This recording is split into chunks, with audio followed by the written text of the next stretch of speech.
Hello, hello, hello, and welcome to today's episode of Her Version. This podcast is dedicated to sharing stories of struggle to triumph, a platform that allows individuals to tell their truth in order to inspire and uplift others. For those of you that are new to this podcast and like content like this, make sure you hit that subscribe button, follow, like, and share. I am your host, Sabrina Victoria. Let's jump right in.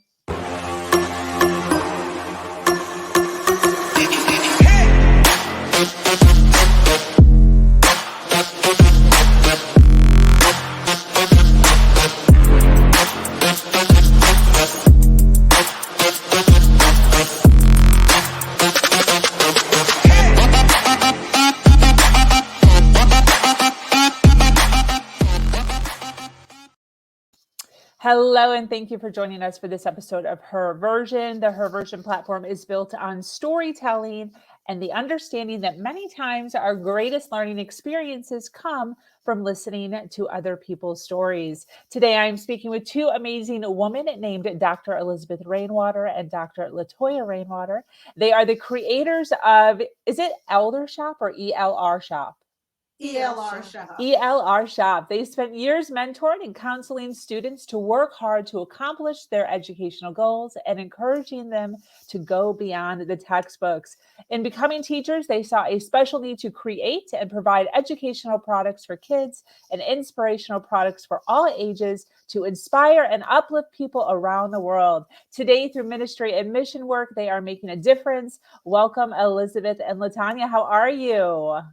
Good. Thank you so much for hanging out with me on July 4th. Thank you. You're welcome.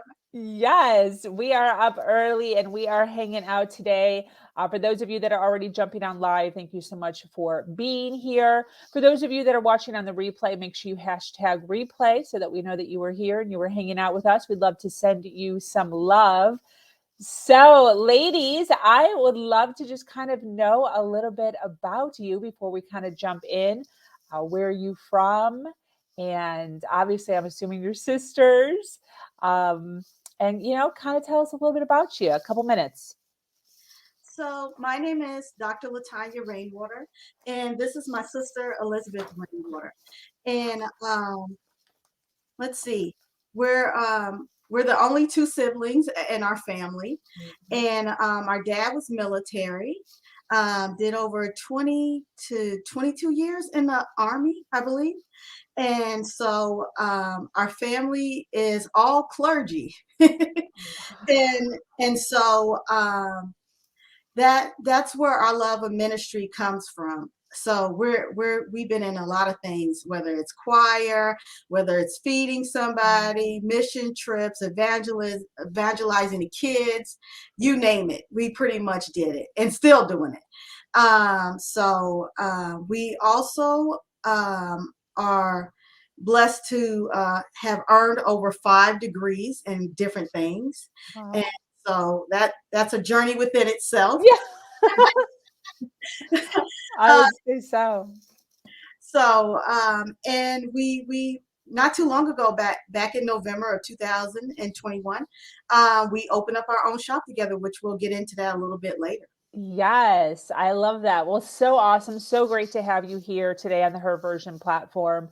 And as you both know, this platform is all based around storytelling, and it's based around listening to things that other people, other individuals, predominantly females, have gone through in their life, and the fact that they're still here and they're still doing well and they made it through those challenges. So the first question that I kind of want to jump in for both of you is, what's one of the biggest challenges that you've gone through in your life? And then what did you learn from that challenge? For me personally, I would say that one of the biggest challenges that I actually experienced was when I was earning my master's degree. One day, we were supposed to be getting in groups, and I ended up after being assigned in a group having a seizure, and I almost fell down a flight of stairs. And I had never had any seizures ever in my life, and so that day I just kind of I felt a bad pain, and I just passed out, and I just started having seizures. And so I had to be taken to the hospital. And from there on, I lost the ability to be able to walk without having seizures. And I couldn't stop shaking. And so I was just worried at the time because I was like, I'm going through my master's degree, but how am I going to complete this? And I'm sick. And so at the time, my sister, she had to fight for me to even stay in school because they were like, well, how's she going to be able to complete her studies? And she's having seizures and she has to take medicine and all these things. And so my sister had to go into the we were both going to the same graduate school, and she had to tell them that, you know, she's going to be able to do this here. And so I was actually able to sit there and do all my work. I was being monitored and helped by my family. And so having their encouragement and having their support actually helped me to make it through. But I could not literally go to my mentorship or school without having a seizure. I would have How old were you when this happened? um see, this was back in 2011. Um Wow. let's see. Because right now I'm 35 years old. So let's see.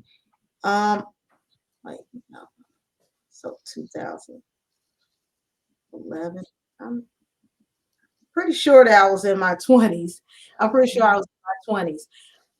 So just one day, you're just in school Yeah, I was just in and school. you were totally fine. Like you weren't getting like massive headaches or anything. You're just living your life, living your best life.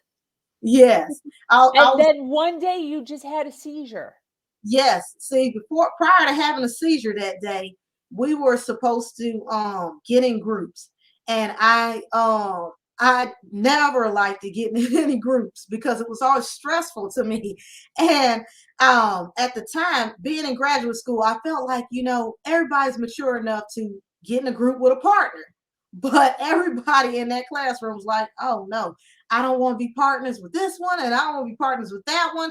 And all I could think at that time is that, wait a minute, I need a partner, and this is my grade that's on the line. So I really think that I got stressed out in that moment really bad.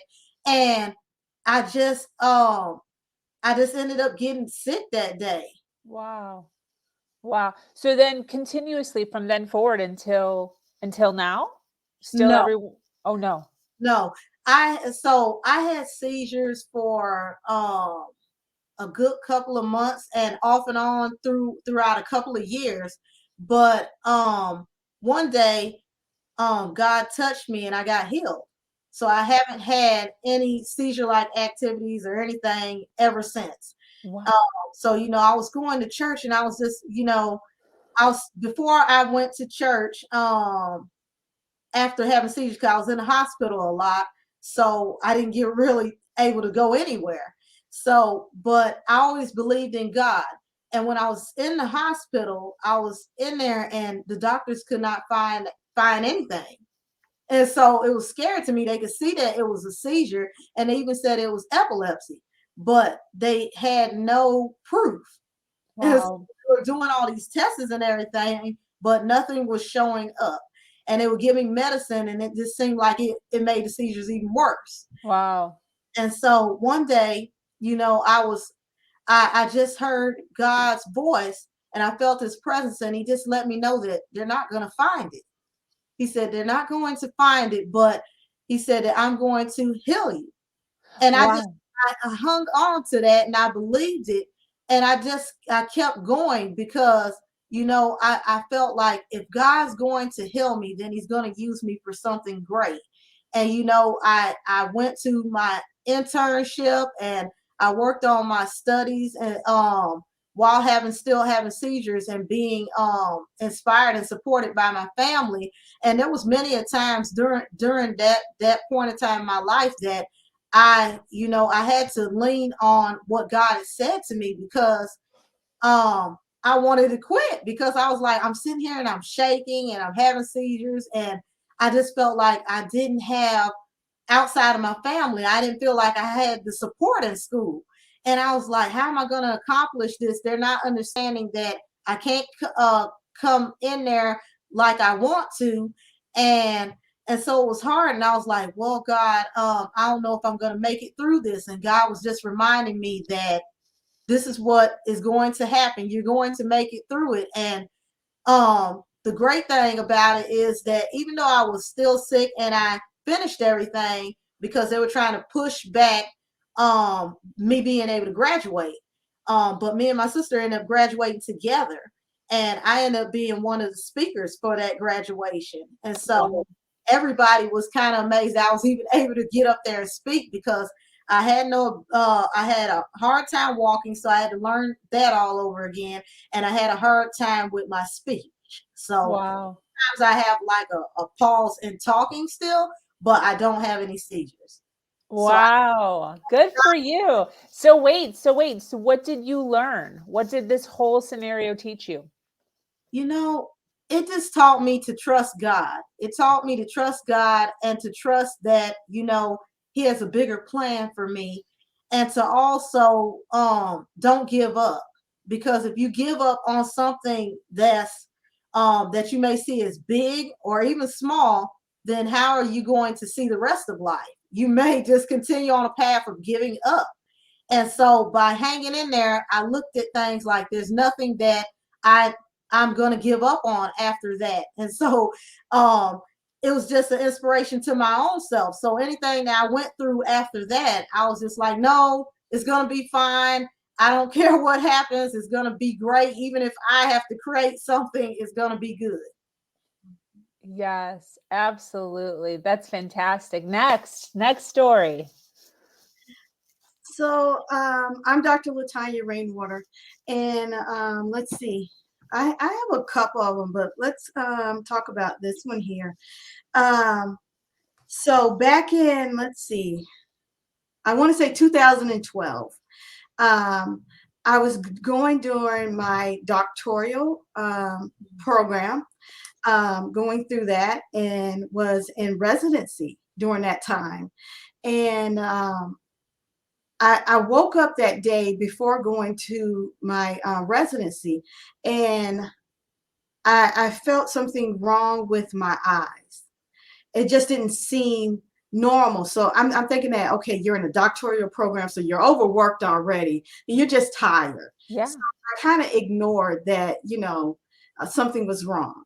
And so I was presenting in residency my dissertation and trying to get that approved and my topic. And I noticed something was still wrong. Like there was blurriness going on with my sight. And I kind of ignored it because it would clear up and then it'll happen again. I went on during a couple weeks later to an international training because I'm a workplace mediator. So I was training um, how to do mediation in the workplace with other people.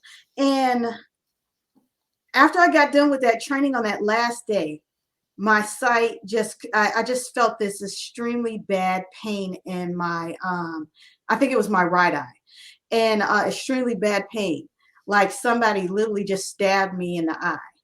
And Oh, and I like, this can't be ignored. Something is really, really wrong with it. And so I couldn't get to the doctor because the doctor's office was closed because it was the weekend. And by that time, when I did get to the doctor's office, the sight was completely gone. in And just one eye? just one eye. It was pitch Wow. dark, completely black. Can't see nothing out of the right eye at all. Still in extremely bad pain. And so when I finally got in to see the doctor, because that was an emergency by that time, Yeah. and the doctor saw she was looking in my eyes. She wouldn't tell me anything. She would go out of the office and talk to the other assistant, and then I could hear them talking, and she said, I never seen this happen to somebody that young. And so I'm like, well, what's wrong? And so we did like a field test. I don't know if you know what that is.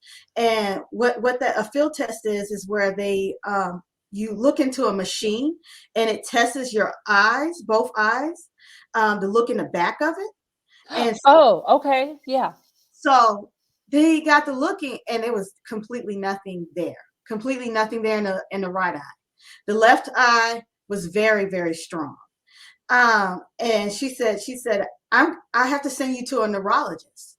And I believe this is optic neuritis. And I'm like, well, what is that? And basically what she was saying is that you're going to experience some pain in your eye.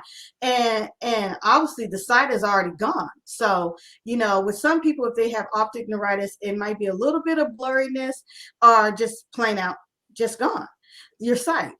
And so I go to the neurologist, and he believes it's optic neuritis as well. But with optic neuritis, that just doesn't happen to an individual. Something has to be physically wrong with you. You have to be sick in some way. And so he did a what do you call that you get put in a machine? It An scanned MRI. MRI, where it scanned my brain. And so when they did get the test, when the neurologist got the test back a few days later and called me back in his office, I had lesions on my brain and on the right side. And so that's why the sight was gone. And so he was trying to figure out, well, okay, what caused this? There's only a few things that could have caused optic neuritis. And at the time, my mother's family had they're known for getting like psychrodoses, and that can affect the eyes as well. It's Okay. autoimmune disease. And so they're thinking that, okay, well, maybe she might have inherited that, because my mom had inherited that in her eyes. And so they did a spinal tap, the most painfulest thing I ever experienced. And it's like I had a Dr. Jekyll and Hyde kind of doctor. That's the only way I could explain it. But it was the most painfulest thing ever. And so I went through that, and then they came back, and the doctor had a clue what he believed what caused it, and come to find out I had the autoimmune disease called multiple sclerosis. Oh, And wow. I had the type of multiple sclerosis. I believe they call it remittance, a relapse. So what that means is I would constantly relapse all the time over the littlest thing. If it's sunlight, if I'm standing out in the sunlight, I'll have a relapse. I have some kind of reaction. Um, and so that ended up happening. I couldn't stand outside in the heat too long. I had to have like ice packs or something around me. My walking wasn't that great. I couldn't walk that far.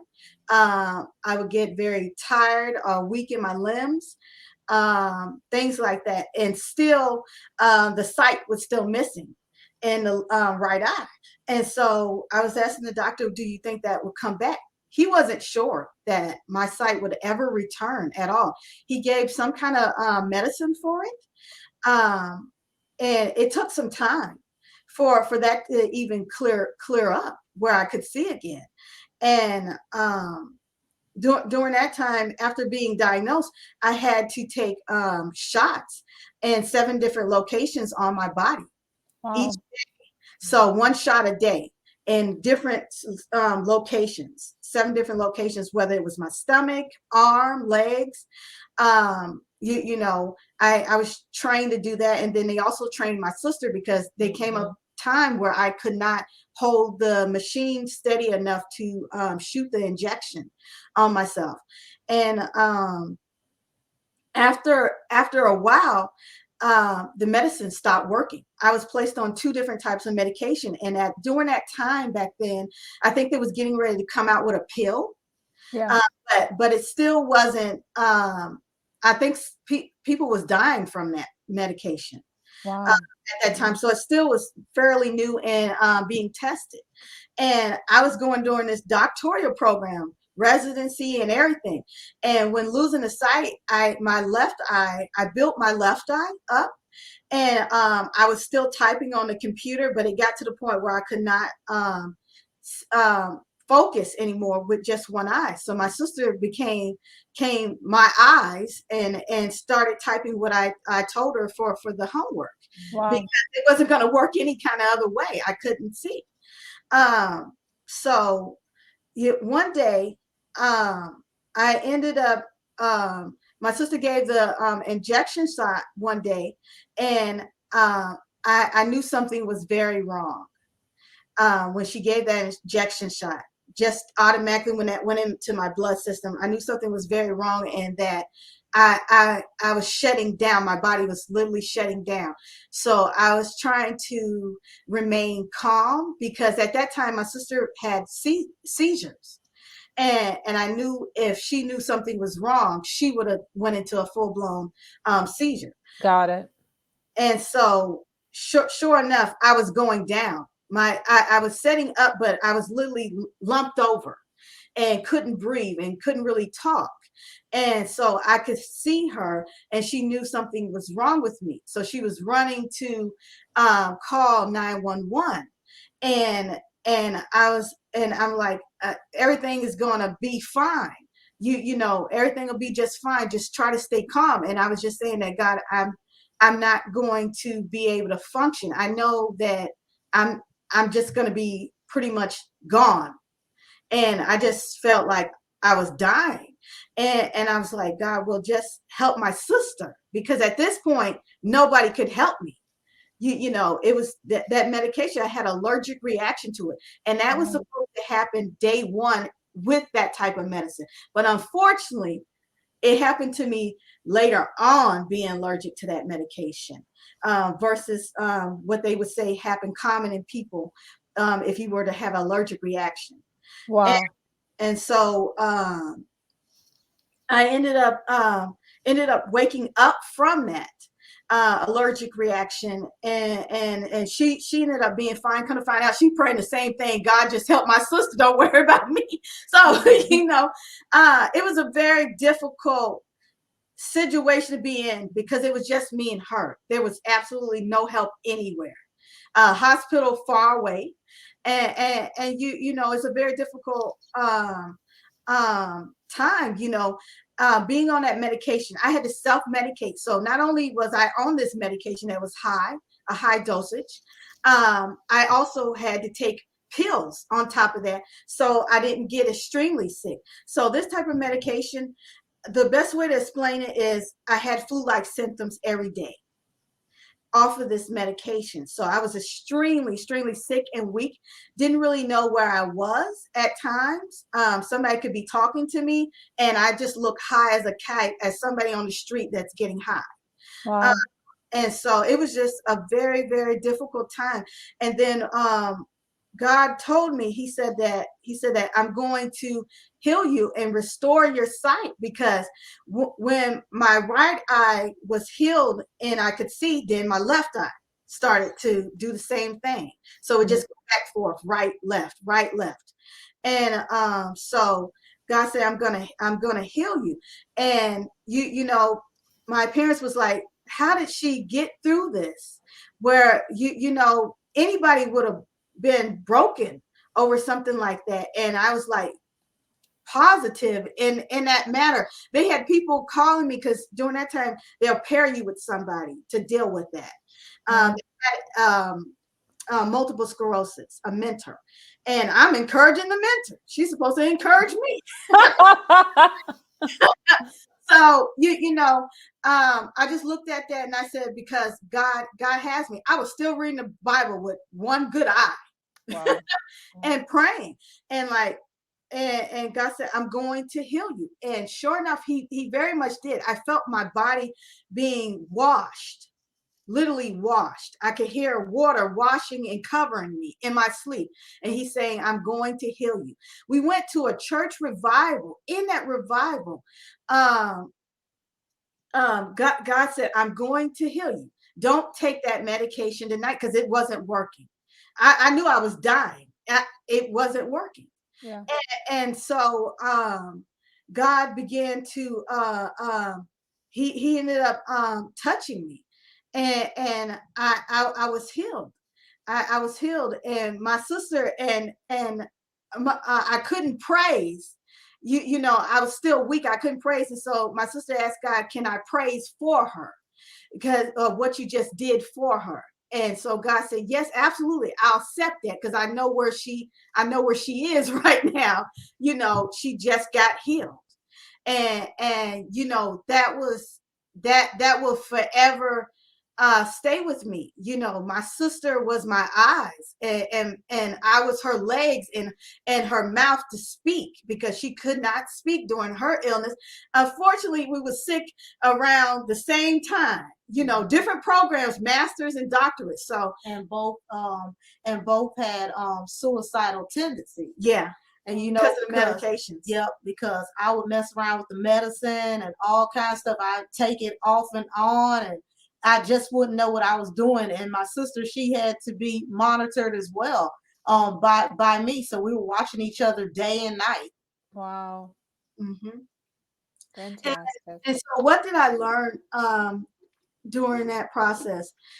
I learned to stay humble, because there are people out here in this world. The reason why I wasn't angry and blaming God for that, I looked at that as there's somebody far worse off than me that's sick out here.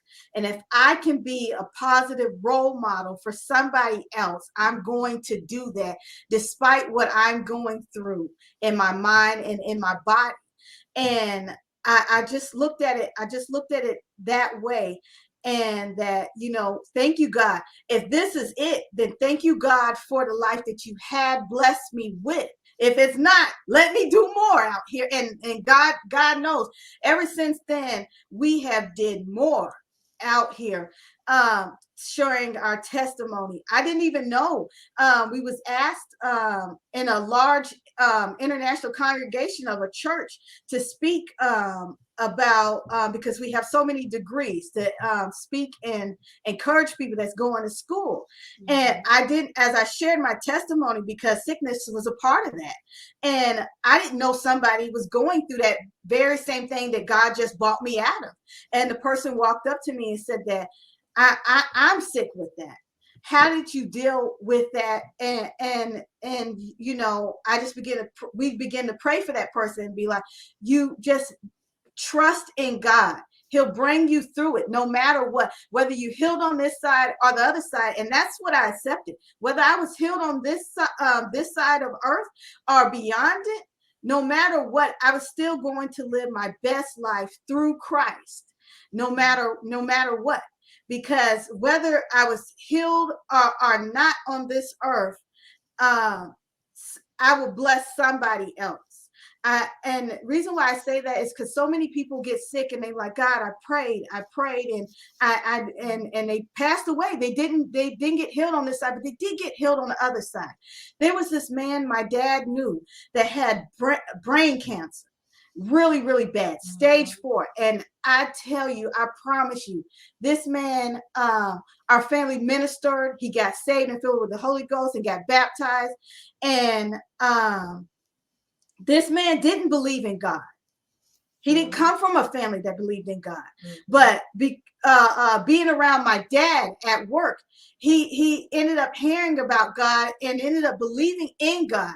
And this man, when I tell you, this man was very sick in the hospital, he didn't even come out of it. And this man was extremely sick. This man, to his dying breath, this man talked about God, and he encouraged and uplifted those nurses like no other. And that man, I would truly believe he knew that he was not going to make it, but that man didn't care about whether he was going to be healed on this side or not. He was going to spread the gospel and encourage and uplift people with his life up until his dying breath. And that's what that man did. And I love it. That there was truly encouragement and blessing, to see somebody that you touched, and that you're not experiencing their sickness, but you know what it's like to be sick. You know what it's like that you're going to pass away from that disease, and you know that. And you just see people out here, you sharing that testimony, and you're just touching other people's lives. And I see on the screen, what if you don't believe in God? Mhm. That's okay, because God believes in you.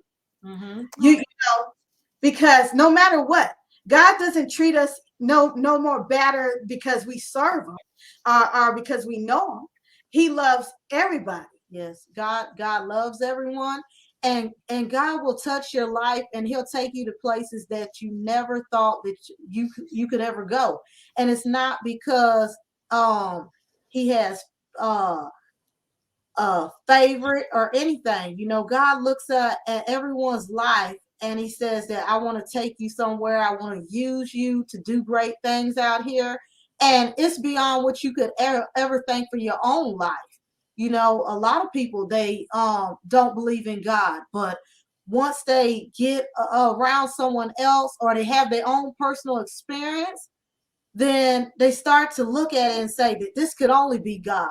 You know, this couldn't have ever happened in my lifetime. Or I couldn't have been spared from getting hit by that car, or from having a turning point in my life without God. I can't do this myself. You know, so I think it's about someone coming into even our lives and being that example, or just having that experience. You know, there's always that crossroad in life where somebody either comes into your life, or you experience something that you know for certain that it's only God. Yeah, I love it. I totally agree with what Elizabeth said. You know, there's so many things that has happened. We haven't always been the perfect Christian, who really is, but there's so many things that has happened in our life, sicknesses, not once, but we have been sick multiple times with different things. And we can share what that is, you know, as you continue to go through the questions. But we have been in traffic and a car hit us in the middle of an intersection, a busy intersection. Our car spent around, and we should have died that day. And you know, you looked at it, and you looked at the car, and you said, my God, only God or somebody bigger than that has looked down and spared my life for the day. You know, Absolutely. That's fantastic. How grateful are you both for each other? You know, for me, you know, I think that as time went on from being a kid, you know, me and my sister always had a close relationship with one another. We always did everything with each other, and you know, sometimes in between that bumped heads with things. And you know, I think that when we got sick, I think that brought us even more so close. And you know, because even though we're going to school together and going to church together and stuff, there's nothing like going through something together that'll bring you even more closer, where you're looking at each other and saying that, you know what, um this changed my life. This changed my life, and I have more value for my sister, and she has more value for me. And you know, we just look at life much more different. And you know, we pray for one another. We always have, but we pray even more, and we pray together, and we look at things, and we value each other's opinion about things. And you know, so I just think that, you know, without one another, I don't think that we really truly um would have made it. yeah, you know, God told my sister during that time, "Are you your sister's keeper?" Mm-hmm. And absolutely, we are. We very much are.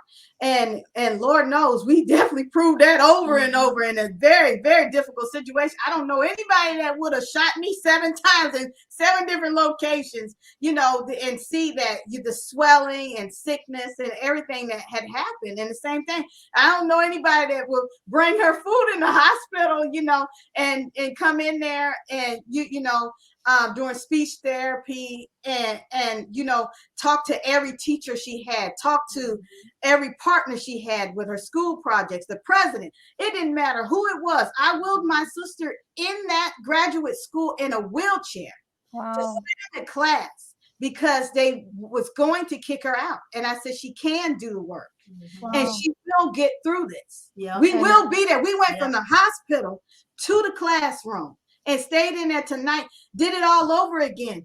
What people don't realize is that we was in multiple programs. We went from graduate school at night, the legal school during the daytime as for mediators and arbitrators, and doing other things, running a business. And so it was a very busy and difficult time for us. Yeah, and for my sister, whenever I always knew what my sister was thinking because my own sickness and stuff. I was like, you know what? You encouraged me to sit there and do my work. I'm a night owl person, so I just stay up doing my work. And they were like, why can't you do it during the daytime? You need rest and stuff. And my sister's like, she needs to do it at the times that she's comfortable with it, even though she's sick, and just encourage me because I would never let anybody help me with anything. My sister's like, you know what? Because I know how you are, I'm gonna sit here with you while you do your homework, and I'm not gonna bother you with it, but I'm going to encourage you to get through it. You didn't come this far to quit. And I would do the same thing for my sister. I tell her, I don't want you to accept the fact that, okay, I'm sick with something. I know that you're sick, but don't accept it where you're at because there's more for you to do. And I said, did you know I'm going to help you with getting your homework typed up and everything. And I would tell her, I would write her teacher to say, look, my sister is doing her homework, but I'm going to type this up for her and I'm going to send it to you. And I want my sister to have extra time with this and everything. But the funny thing about it is that my sister never needed any extra time. We worked it through these challenges and stuff together, and we got everything in on time. And even though people didn't think that we were going to graduate, we did. Yeah, with Wow. 4.0. We had all this, and we slept in hospitals. Literally Mhm. slept in emergency rooms. People didn't realize we were coming out of emergency rooms and going to class our work. And so they didn't realize the hardship that we endured. It truly was a rough time for us.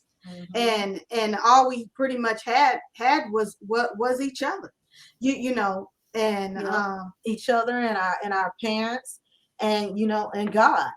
A lot of people did not understand that they didn't understand. So we also I struggled with having, during that time I had to fight through having, like a bad attitude about some things. I look at some things and I'd be like, well, I don't like this, or I get upset. I had all these emotions and stuff, and I wouldn't even know where they were coming from. And so, just fighting through that, my family would be like, hey, you don't have to act like that or anything. I understand this, but I want you to know that everything's gonna be all right. So, everything took time, but at the same time, I thank God because it taught us lessons. It taught us how to be patient. It taught us how to have a great attitude and to fight through these things. And I don't think that we would have had that without this. Yeah. Definitely. Yeah, 100. What was the drive towards education? I mean, it would have been so easy for you just to put a halt on that and say, let's just like figure everything out first and go back to education. I feel like most individuals would have just kind of, I mean, people quit for even sillier reasons than what you guys went through. Why were you so determined to get your education? Where does that come from? Well, for me personally, I looked at the fact that whenever I start something, I don't never want to stop. And so if I have a goal set on working towards something, God always taught me to finish what you start. And I was always one of those people that's like, wait a minute, I know that this is going on, but I really want to finish what God blessed me to go into. Because whenever we were going to school for our undergraduate degree, God had let me know that you're going to go even further. You're going to go for your master's degree. And I knew that if he was going to bless us to go for our master's degree, that he was going to get us through that. And so I just looked at it like I can't never give up. I have to keep on being focused because people were also coming to us, even though we were sick and stuff. And they were saying that, well, I don't know how you could come in here and you're sick and I don't understand how you're going to make it through. And sometimes we even got negative comments and stuff towards us. Somebody had told me that, well, you got sick because you're doing too much, and you're accomplishing too much. And I found that to be, weird. 'Cause I'm like, wait a minute, you're going to school too. You're working towards a goal as well. What does it look like for me to quit and not accomplish what God has for me? I just, yeah, there was a lot of different reasons of why she or me would have quit. And losing your sight, your ability to function, both of us, and your mind doesn't function the way it is. I had to deal with that. During that time, my mind wasn't, all that medication, my mind wasn't functioning properly, and I would be a little bit forgetful.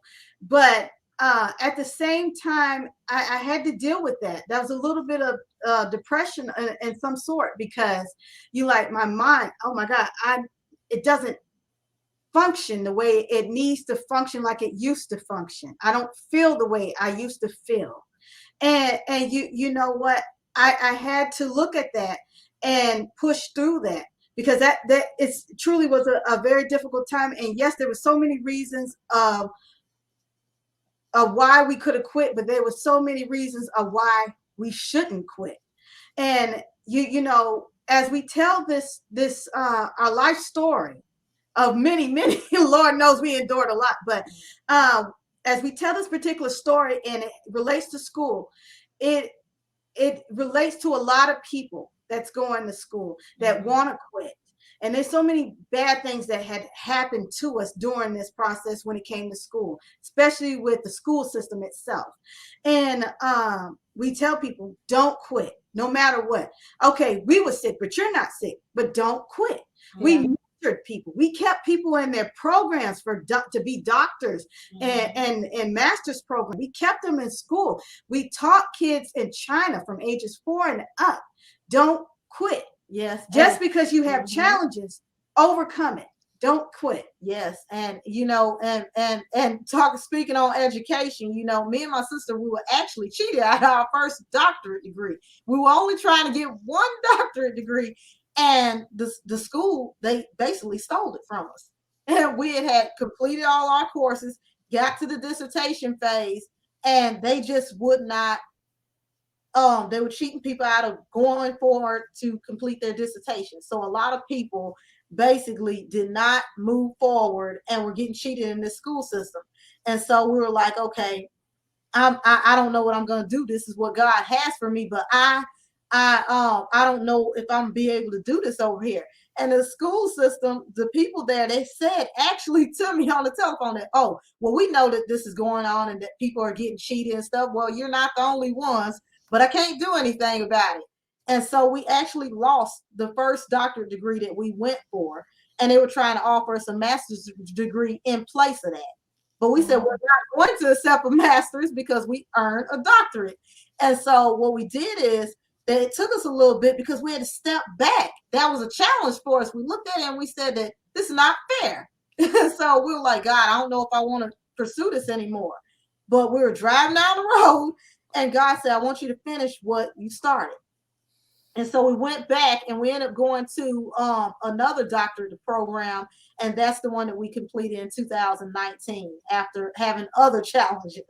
Wow. Absolutely fantastic. Absolutely fantastic. Such an inspiring story.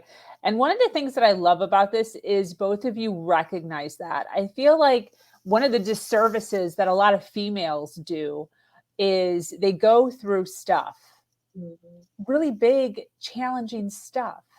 And then they don't recognize how powerful it is to share those challenges in order to get more people to recognize that they can do it too. They can do it too. Just the fact that you're sitting here and you're like, we helped people. We helped other people that were struggling, that wanted to quit, that weren't sick. That's a self-awareness that I think a lot of individuals, and I think especially females, deal with, is not recognizing how powerful their stories is. And I think that that's so fantastic. If you could wish for anything, what would you wish for?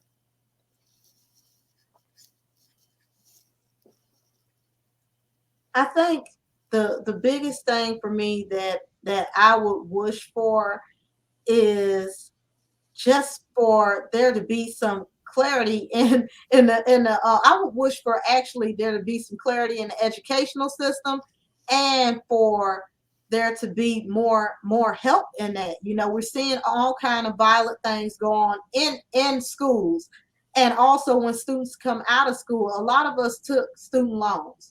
So just I would just wish that there would be more outlets to help students whenever they come out have professional careers other than what they told us, that promised us and told us that we would have, and you didn't come out and have that. I would wish for when you do actually come out that you do have that ability, because you have so much hopes and so many hopes and so many dreams when you're going to school, and you want to come out and be somebody that's accomplished, but that doesn't always happen. I know it didn't happen for both my sister and I. Yeah. Got out, you know, we were, working a regular job and everything, and we were just being told that, if you continue to go in your education and build up on this, then you're going to have this great career. Well, that didn't happen, but we were still blessing other people in the midst of that. And when we moved here to Georgia, almost 9 years ago, we didn't move here with a job. It took 5 years just to get the job in teaching kids in China. And so we just look at it like this, is that, it's a big blessing to be able to do that. But we just wish that there was so many more outlets and things for people to do out here once they get done with education, and even while they're going to get their education. Yep, but during those times that both Elizabeth and I was sick, the school system did not have anything in place. Where you can put your injection shots at, and emergency things for people that are sick. Because we went to school with people that was some of them was 70 years old, oxygen tanks, and we've seen all kinds of things. Mm-hmm. So that's why I said we wasn't about to quit. This woman on oxygen tank. Willing in the classroom. So there's absolutely no way we're quitting. But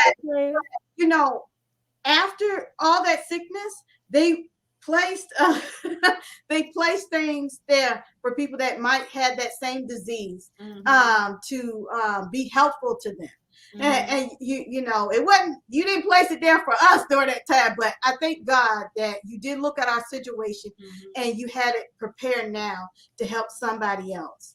Because there's so many people that's enduring all kinds of things. It don't have to be sickness, but at least the school system needs to be prepared enough to help people, because people are enduring so much during these programs, and they need people to talk to. And we were that for people for many years. Definitely. So I want to, speaking of education, I want to kind of unpack a little bit what you have both created together as far as a business in and amongst the word education. Can you share more with us about what you do, your business, who you help, what your mission is? Yes. So we have an Etsy shop called ELRSHOP, and ELRSHOP is based on our first initial of our names and our last initial of our last names. I love it.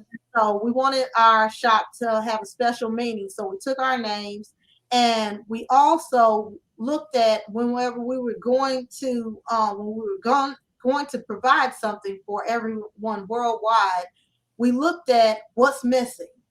And when we were teaching kids in China, we looked and we saw how hard it was for them to even have the resources. And so we looked at it, and the parents would be like, well, I want my kids to have a better life. I want them to learn more. I want you to give them more than what's being presented here. But we had to stick to what the curriculum had. But I would go beyond it, and my sister would go beyond it, and that would sometimes get us in trouble. But we would teach them beyond that of what we knew. And then we get that phone call that, I want you to stick to this, but I never stuck to it. And we just said that, one day we got together and we said that, what, we're going to create our own thing. We're going to create books to teach them how to write. Kids from the United States, kids from all over the world, China, Europe, everywhere. And we want them to learn how to write. We want them to learn how to read, do math, know their grammar and their spelling. And so we made these books together. And we created coloring books that had that would represent different things, and affirmation cards, and just things to uplift and inspire people. And so in creating those things, anybody that buys out of that shop, whether you have kids or not, people have taken the simplest thing, a coloring book. And our coloring books are unique because we design them based off of what would we like to see, based off the kids we had taught. A lot of these coloring books are educational. It teaches them about culture, drugs, and keep out of that, and things like that. But I think somebody took one of the coloring books. I can't quite remember which one it was. The African American children's coloring book. Okay, and they took it and they used it at a domestic shelter for women and kids that have been abused. They gave it to the kids, and we know what that's like because we was volunteers for a domestic shelter, so we know what it's like for the kids and the women. So we know automatically by you taking that coloring book, we know how much joy that brought each one of those kids, because they're in a difficult situation already, and that's not home.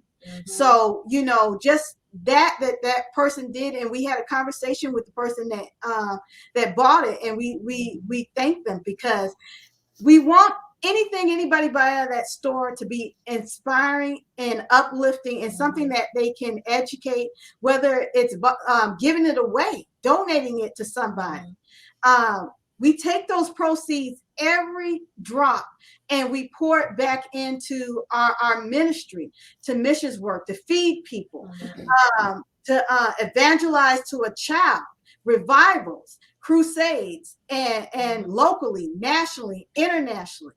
That is our goal, and our dream is to just be an encouragement to other people during difficult times. We're on a disaster relief team as chaplains. People are going through a lot of things, especially with the shooting in the school. And, I think our team might go down there and just be a blessing to the people down there in that community that's going through grief. And going to the most dangerous parts, and just encouraging people that's going through something. And we take those proceeds, every drop, including even our money, which isn't a whole bunch, because we had lost our job back in March of this year. And so all we have is this shop. And we're that money that we have earned from teaching, we pour it back into helping others, literally, and creating these educational and inspirational products. And we just want people to know that you don't have to necessarily have kids in order to give back to a child out here. Like my sister said, there's organizations that you can buy a bunch of coloring books and give it to them to print off all these things. You can give math worksheets, spelling worksheets, donate it to a school. There's all kinds of ways, and we always encourage people that take these products and make them even bigger. Use them for something creative, and let us know what that is. Because we get even more inspired. We're doing even more greater things, and we just want to continue to be a blessing to people. Absolutely. What's the age range? So, man, I want to say, is it four? I say 4 to 12, and then some go to the younger ages, 4 to maybe 16, depending on which product that a person chooses. Like with our grammar book, that teaches kids from, I would say, um, elementary school age on up to probably middle school. And it just gives them the ability to learn even more beyond um, what they're being taught in school, and they can even jump ahead of learning, like the spelling books as well. Those things as well, we made it where it's not just one particular age, but where the kid could continue learning even bigger words. So there's just a lot of things there. Yeah, Absolutely. even with these like math book and spelling and the grammar book, even though it says kids, it can also be used for adults, because we learned in teaching Hmm. English as a secondary language that the parents They didn't even learn too. know how to do certain things, grammar wise. So even though it's kind of like kid wise, it's it's actually beneficial to the adult that doesn't know those things as well, because it makes it more, breaks it down more simpler for them to actually learn. Hmm. So everybody can be learning from these Yes, things. and we have scripture cards just to uplift and encourage people. We have affirmation cards, and those are just those were designed basically because we looked at life and we said that what, I always, these are the things that I would like to have been told, and these are some things that I was told, and scriptures that we love. So we created things that would actually be have a powerful impact on people.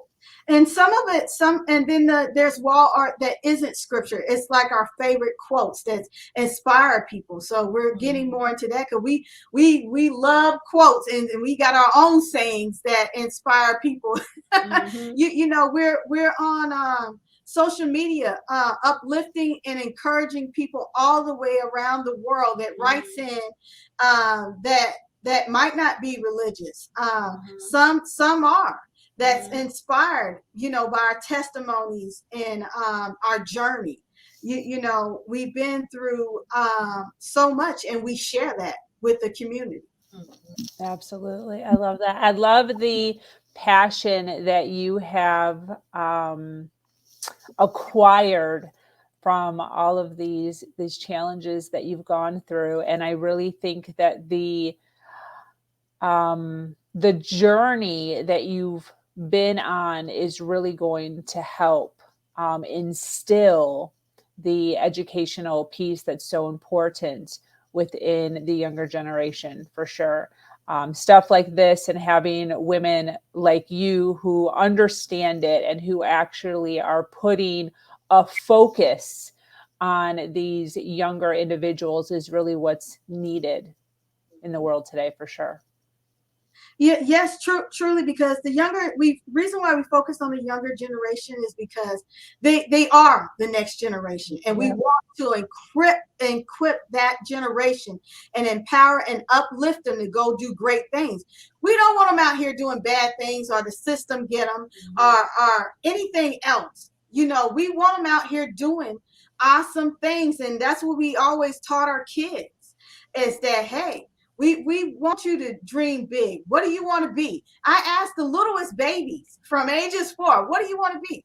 Well, I don't know quite yet, but there's this I want to be. One wanted to be a YouTuber. Okay. Well, all right. Well, how are you going to inspire somebody with that YouTube? So you get them young. And Yes. And another thing is that we were on our way to get some things for going out of town for a mission trip one day, and we ran into these two young ladies that were doing a bullying program, and the young lady just stopped and said, "You know what? I didn't finish school." Yeah. She said, "I didn't finish school." Said that I always wanted to go to college and do something. Said, "Do you think that I can still do that?" Um, and we said that what, going to college and going to school has no age limit. You can do whatever you want to do out Absolutely. here. You're already inspiring kids to not be bullies. You can do this. So you should go back and you should do what you always wanted to do out here. And the young lady was so inspired, and she just said, I needed to hear that. Yeah, because like I said, my sister is totally right. There's no age limit. We started a classroom with a woman with an oxygen tank and people in wheelchairs, and Mhm. so and they are older people, and we you look we looked at that, our parents always taught us to go to school and be something. When I tell you, my dad was military, and he's like babies at very young age. I think we probably was maybe 4 or 5 years old, and he said, "What do you want to be?" Okay, once you told him what you want to be, how you gonna get there? And so we always had a focus and a plan. And you know, when you look at it, it doesn't matter what age you are. Our mother didn't get an opportunity to complete high school. I think she dropped out in ninth grade because she had over 18 siblings and she helped with them. So she dropped out. But when I tell you, that woman had educated us with little education. This woman we have over 5 degrees, multiple certification, international, nationally. This woman our parents has blessed us so much and educated us with the littlest education they had. They taught us how to read and write at young age, maybe 3 and 4. We was the best spellers. We was the best readers, awards and everything, honors. And these people have blessed us, and we have such a passion for education that it's not even funny that we pour into the education system when it comes to people and encouraging them to keep going no matter what age, because we know how our mother felt. And she said, I didn't make it. But I told her every time we walk across that stage, and then Lord knows it was so many times, but we told her we walked it for you because it didn't matter. That piece of paper didn't matter. I did the work, but it didn't matter as much as it did to them, because you know, this is for you. The work that you instilled in us and blessed us. And we walked for them every time. You know, because we already know that skill set. God once told us that I blessed you with so many tools. And one day I'm going to open a door so big, you're going to use all those tools. And my God, we have used all those tools. I love it. I absolutely love it. What are your big dreams for your business? I would say that one of the biggest dreams that I have for the business is that, you know, people all over the world will come to know about it. That they'll come to know about it, and that they'll see the great things that we are doing with our business to help other people. You know, we put out there all of these videos and things of what we do with the proceeds and stuff. So, you know, we're going to continue to show people what we do with it. And I would love to see a lot of our products turn into different languages and just build from there. What else can I create, you know, for adults and everything that we can think of? We just want to be inventive. And so that's something that has been my biggest dream for this shop since it opened. That's fantastic. What about you, Latoya?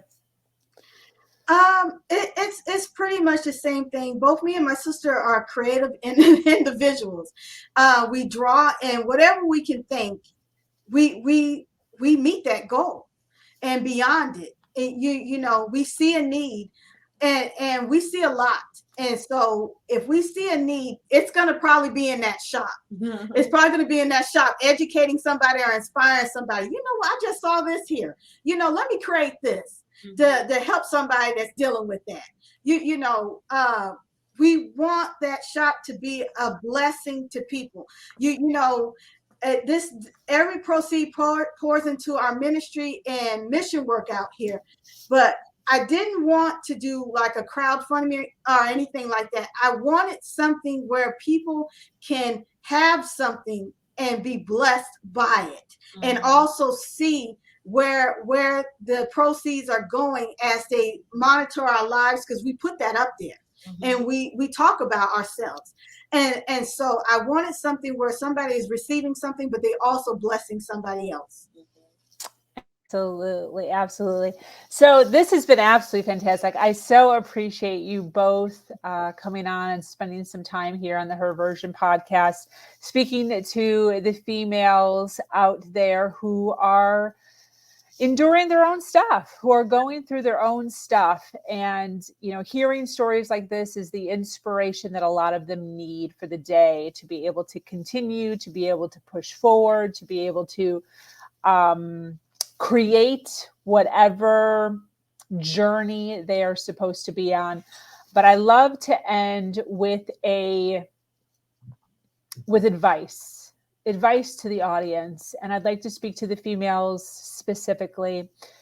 What advice would you give to the females listening live now or on the replay who are struggling with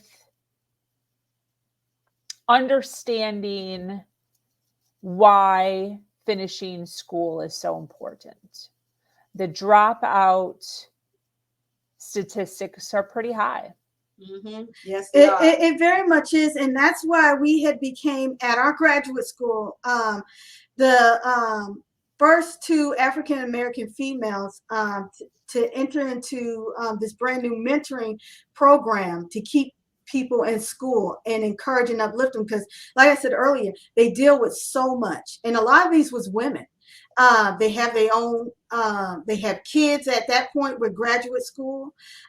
They just got married with some of them, or just life in general. And when you look at those things, just stay encouraged and stay in school no matter what, because the rates are very high, especially when they get all the way up to that master's degree and that doctoral level. That's the time where they really they struggle, where they kind of try to drop out. And those are the people we had to talk to, even in our program, and going through the same thing. Their dissertations and be like, well, I want to quit because my husband doesn't understand that I have all this work to do. He wants me to do this and do that. There's so many obstacles, but just keep on, keep going. Don't let anything stop you, because I'm gonna tell you right now, if you look at society now, it's not the way it used to be. People think that by dropping out of high school, that I could just get a GED and I can just go work at McDonald's. Well, McDonald's now require an associate's degree and a bachelor's. So that very thing that you didn't consider is in the littlest jobs that you think, okay, a high school diploma, they're not wanting that anymore. They want they want college. Wow. Education. And so for people that think they can just walk in somewhere, some places you can, but some places they have gotten more strict. You can't anymore. So if anything, that should give you more than motivation, that don't quit. Get something. Get something that you can use. And I think Elizabeth wants to say something. Yeah, what I would say to women out here is that it doesn't matter what stage of life that you're in, look at the bigger picture.